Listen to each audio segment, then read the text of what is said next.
प्यारे बच्चों, problem number 23 को देखो, दमदार प्रॉब्लम है और इस तरह के क्वेश्चन मैंने बहुत सॉल्व करा दिए।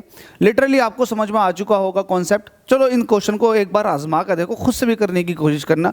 देखो एक बात आपको समझा देता हूँ, जितने भी क्वेश्चन मैंने लिए हैं, चाहे वो शॉर्ट क्वेश्चन हो चाहे वो वेरी शॉर्ट क्वेश्चन हो, ये सारे के सारे आपके बोर्ड एग्जाम में पूछे गए हैं CBSE के अंदर। तो लिटरली ये भी पूछे जाएंगे, अब नहीं तो किसी दूसरे एग्जाम में, आज नहीं तो कल ये क्वेश्चन रिपीट जरूर मारेंगे। हो सकता है आपके जितने भी क्वेश्चन आए सब यहीं से वेरी शॉर्ट बन जाएं, जो आपके SL अरोड़ा के अंदर दे रखे हैं, जो किसी न किसी एग्जाम में पूछे गए हैं। तो आप ये कह सकते हैं कहीं ना कहीं ये PYQ है। क्वेश्चन आपसे कह रहा है कि एक अब बीम है जो कि मोनोक्रोमेटिक रेडिएशन की है। मोनोक्रोमेटिक का मतलब होता है किसी एक कलर की। आपसे कह रहा है कि किसी फोटो सेंसिटिव सरफेस पे इंसिडेंट हो रही है। तो आपसे कह रहा है कि आंसर दो जरा इन तीनों बातों का। पहला यह है, do the emitted photo electrons, जो एमिट हो रहे हैं फोटो इलेक्ट्रॉन्स निकल रहे हैं, have the same kinetic energy.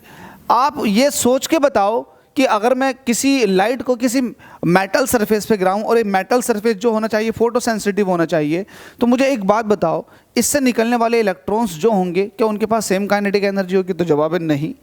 क्यों नहीं? क्योंकि आपको पता है कि जो वैलेंस शेल के अंदर इलेक्ट्रॉन्स होते हैं, अब वो इलेक्ट्रॉन नीचे वाली ऑर्बिट में भी हो सकते हैं, ऊपर वाली ऑर्बिट में भी हो सकते हैं। तो जाहिर सी बात है, अगर फोटोन आ रहा है तो जो पहले इलेक्ट्रॉन दिखाई देगा उसको वो अपनी एनर्जी दे देगा। दैट्स वाई ये इलेक्ट्रॉन बाहर को निकल कर आ जाएगा। जो अंदर इलेक्ट्रॉन फंसे हुए हैं उनको अगर ये फोटोन अपनी एनर्जी देता है तो कहीं ना कहीं जब वो निकल कर आएंगे अंदर से बाहर को, तो उनकी एनर्जी कहीं ना कहीं ऊपर वाले के मुकाबले कहीं ना कहीं कम होगी।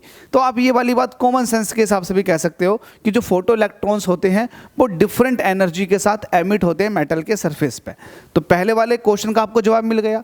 दूसरा वाला क्वेश्चन कह रहा है, does the kinetic energy of the emitted electrons depend on the intensity of the incident radiation.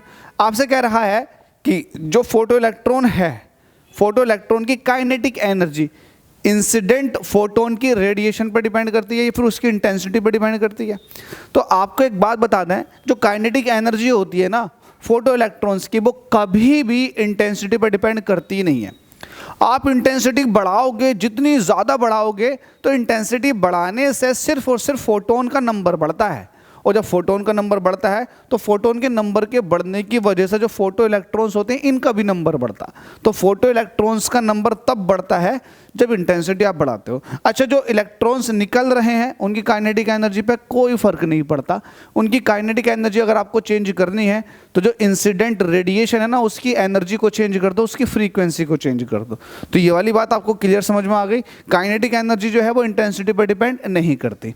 अगला ये है, on what factor does the number of emitted photo electrons. अच्छा, जो फोटो इलेक्ट्रॉन्स निकल रहे हैं वो किस पर डिपेंड कर रहे हैं? तो जो फोटो इलेक्ट्रॉन्स निकल रहे हैं, इट मीन्स इलेक्ट्रॉन निकल रहे हैं मेटल सरफेस से, वो सिर्फ और सिर्फ इंटेंसिटी पर डिपेंड करते हैं। जितनी ज़्यादा इंटेंसिटी आप डालोगे उतने ही ज़्यादा फोटो इलेक्ट्रॉन्स निकलेंगे मेटल सरफेस से। तो होप सो ये तीनों बातें आपको क्लियर समझ में आ गई होंगे। इट्स स्टिल डाउट कमेंट कर सकते हैं, वरना जितना हो सके वीडियो को आग लगाओ यार, शेयर को। अगर ज़्यादा लोगों को शेयर करोगे तो कहीं ना कहीं आप उनका भला कर दोगे, हमारा भी भला हो जाएगा।